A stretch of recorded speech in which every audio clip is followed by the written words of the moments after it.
Do not ask if there is a self, or do I not exist. Ask if you are causing yourself suffering by clinging to a specific notion of who you are or how you want others to perceive you. Hi, it's Margaret Maloney, and welcome to Season 3 of the Death Dhamma podcast. I'm so glad you're here, and I'm so appreciative that you are part of my community. And yet, I seek not to be attached to the idea of the podcast or even to the idea of our community. And that's our topic this season: attachment, clinging, and aversion. What happens when we really want something? What happens when we really don't want something? And what does it do to our suffering and dissatisfaction? Let's dive in and find out a little bit more with today's episode. Remember, the Buddha taught suffering and the cessation of suffering. You know this. All you have to do is recall the Four Noble Truths for a refresher on the purpose of his teachings. And all most of us need to do is to look at our own lives for our own personal lessons on how we bring about our own suffering. The question that the Buddha posed to Venerable Anuruddha was, and is that which is inconstant easeful or stressful? The answer to the question, and is that which is inconstant easeful or stressful, is stressful. You can find lots of discussions in terms of self versus no self, and what the Buddha really taught and what the Buddha really meant. And I am staying away from going into an in-depth discussion of these various interpretations. To share context, I speak to you as a Theravada Buddhist, and I draw on the teachings from the Pali Canon. And I come from a place of working with teachings of these things are not self. As in the answer to this question, and is it proper to regard what is inconstant, stressful, subject to change as this is mine, this is myself, this is what I am? The answer being no. It is not proper to view that which is inconstant, stressful, and subject to change as self. Now, in terms of what are these inconstant things that are being discussed and found to be stressful and subject to change? Form, feeling, perception, mental fabrications, and consciousness. To give you an idea of the teachings around how each of the above are not self, I'd like to share with you this one passage from the Samyutta Nikaya 22.59 called Pancavajja Sutta, the Five Brethren, but also called Anatta Lakkhana Sutta, the Discourse on the Not-Self Characteristic.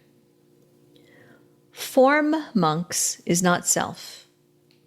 If form were the self, this form would not lend itself to dis-ease. It would be possible to say, with regard to form, let this form be thus, let this form not be thus. But precisely because form is not self, form lends itself to dis-ease. And it is not possible to say with regard to form, let this form be thus, let this form not be thus. And in that sutta, a similar type of phrasing and teaching is used around each of the other feeling, perception, mental fabrications, and consciousness. In other words, if these things were stable, if they weren't, inconstant, then we would be able to have maybe some kind of a control over them, like let this form be thus, let this form not be thus, and it wouldn't be subject to falling apart, changing, etc. Right? So now let's integrate this with a teaching that has been very popular on the Death Dhamma podcast. I say it, I write it frequently. You could probably sing along with me. The rising and falling, right? What arises ceases. Given inconstancy or impermanence, how can any of us be one thing, an unchanging self? We are not. But we might try. We create these images, these personas. And from a conventional or perhaps functional perspective, they serve us. For example, at home, you might be a partner or a parent or both. Maybe you're a dog owner. You go to a family reunion and you are a daughter or a cousin. You go to work and you are the boss. And in some ways, all of these roles blend together to create this self. And you use this self and these roles to navigate the various scenarios that make up your life. You go to work as the boss and you respond in boss mode. You might have a parental style of leadership. If so, then, if you have children, then there could be some crossover, right? And perhaps you share pictures of your dog. But in this work setting, you are the boss and you have expectations of yourself, an image of yourself, and you have a certain way you wish to be perceived. This serves you until it doesn't. And when it doesn't, it's very possible it's because you are unhappy with someone's perception of you, or something in your carefully constructed self changes. Maybe one day you are no longer the boss. Now what? For most of us, now suffering.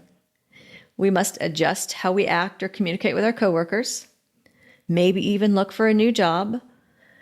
And the more importance we placed on being the boss as part of ourself, well, the harder it's going to be.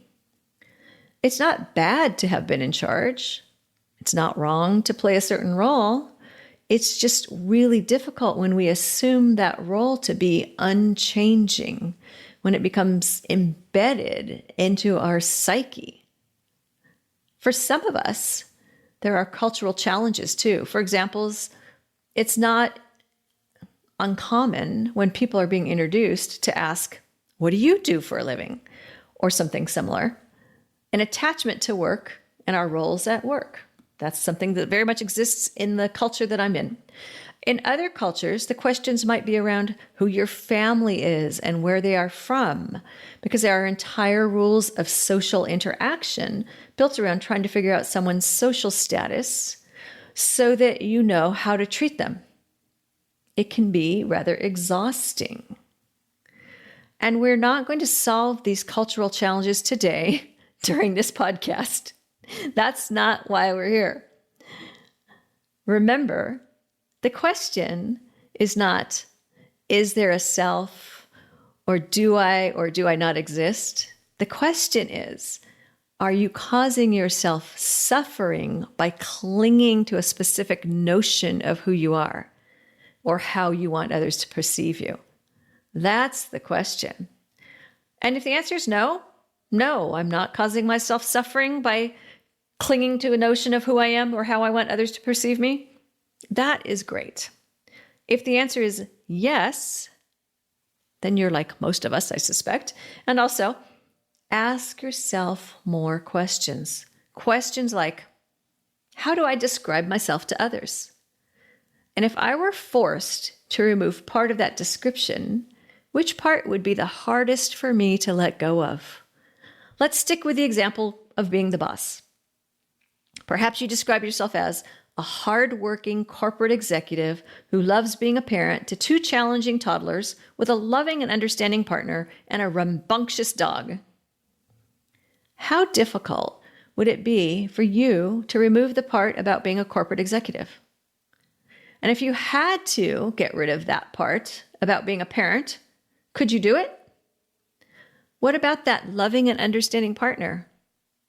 Okay, clearly not the dog. You're not going to let go of the part about the rambunctious dog. Okay, I kid, but in many cultures, our pets are our families. Each of these descriptions represent a bit of selfing. Some of it you might just throw in for cultural conventions, right? To give other people context of who you are. Some of it might be very important to you. I had a colleague once who, the minute he walked into a conference room, if he didn't know who was in the room, it was very important to him that everyone know his title. I never saw him socially, so I don't know if this was important to him, outside of the office as it was important to him in the office. It seemed like a very important part of how he saw himself and how he wanted others to see him. Okay, but back to you. When you can find the part of your self-description that's the most difficult to let go, you are on your way to finding how your sense of self can lead you to suffering. And now you have something to work on. I would love to hear from you, your thoughts, your suggestions, your own stories about attachment. So follow this link, I'm going to read it to you in a minute here, to leave me a 90-second message with your ideas and suggestions. You can go to https://www.speakpipe.com/death_Dhamma_podcast. I suppose you could also just use your favorite search engine to say SpeakPipe Death Dhamma Podcast. And there you can record an audio message for me. And be sure to come over to margaretmaloney.com. That's MargaretMeloni.com and join the community. You've been listening to the Death Dhamma Podcast with your host, Margaret Maloney. Thank you so much for being here.